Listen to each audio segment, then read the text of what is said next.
нашем сердце всегда есть какая-то страсть, которая нам показывает, кто прав, кто не прав, вот это вот, да, справедливость какая-то внутренняя, там гниль вся так это находится.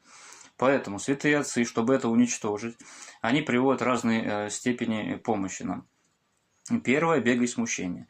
То есть это же о чем говорит? Чтобы человек научился жить в воле Божьей, судом Божьим, под окормлением Бога, ему нужно научиться бегать смущение. То есть, если, допустим, ко мне в разговоре с каким-то братом пришло какое-то смущение, значит, сам Бог мне говорит, что я не прав. Все, и надо перестать больше вот эти все обсуждения вести, там, а вот он так сказал, а вот он, если бы другим тоном сказал, а вот еще что-то, и куча таких вот всяких оправданий. Сам Господь говорит тебе, что ты не прав. Если мы так научимся жить, то суд Христов придет в наше сердце. И мы тогда начнем бегать этого смущения.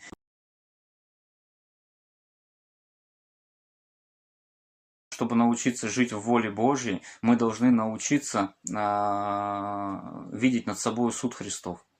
Когда мы будем учиться над собой суд Христов видеть, то, конечно, мы, ковыряясь в себе, будем говорить: Господи, прости, вот действительно согрешил я вот в этом.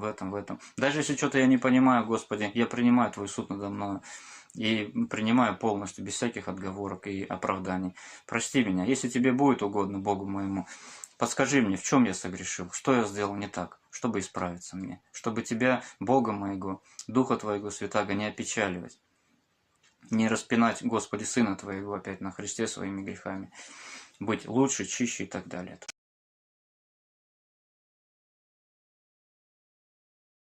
Когда приходит вот это вот чувство, то есть, когда мы начинаем принимать волю Божию над собой, суды Божии над собой, то обязательно с вот этим наказанием Господь приложит и пластырь нам. Мы получим утешение, когда покаемся.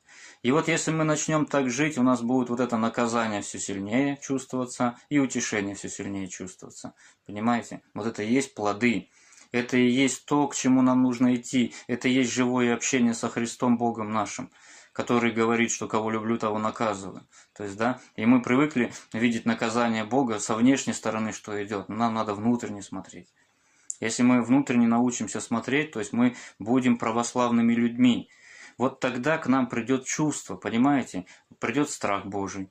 Страх Божий придет, боязнь потерять Господа любимого, который приходит к нам в сердце. Мы уже не сможем жить по-другому, потому что мы либо будем угождать Богу своими делами, либо не угождать.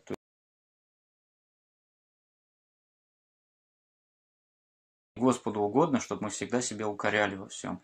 Для этого, то есть, да, чтобы вот это вот не мы судили по самости своей, то есть, да, по вот этой мнимой справедливости, кто прав, кто виноват, а чтобы Бог судил в нас. И тогда мы свой суд отдаем Богу. Когда мы этому научимся, мы перестаем судить ближнего. Все просто, понимаете?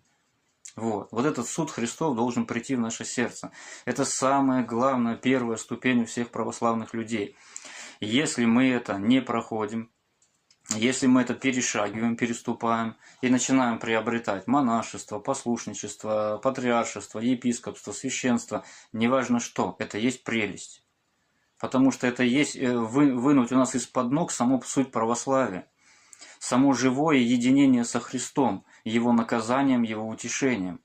То есть мы теряем саму суть плодов опытности.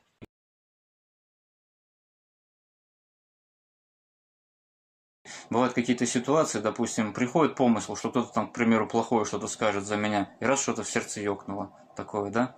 Ага, страсть движения пришла. То есть, и откуда это все берется? То есть, это берется от того, что, вот, допустим, когда человек, то есть, бес в человеке вьет свое гнездо, имеет доступ к человеку, и когда этот бес приближается, душа чувствует его. И вот эта страсть, которую он свил, она начинает в движение приходить, потому что приближается ее сродство, которое свил, понимаете? И человек из-за того, что у него душа еще не погибла, он начинает чувствовать вот эти страсти. То есть, понимаете, вот эти вот вещи. Также и когда Господь приходит через благодать свою, душа его чувствует заблаговременно, то есть, понимаете, и вот эти вот вещи нам надо с вами раскрывать, раскапывать, чтобы у нас все это раскрылось. Без этого нету ни Иисусовой молитвы, ничего нету, без этого нет настоящей молитвы.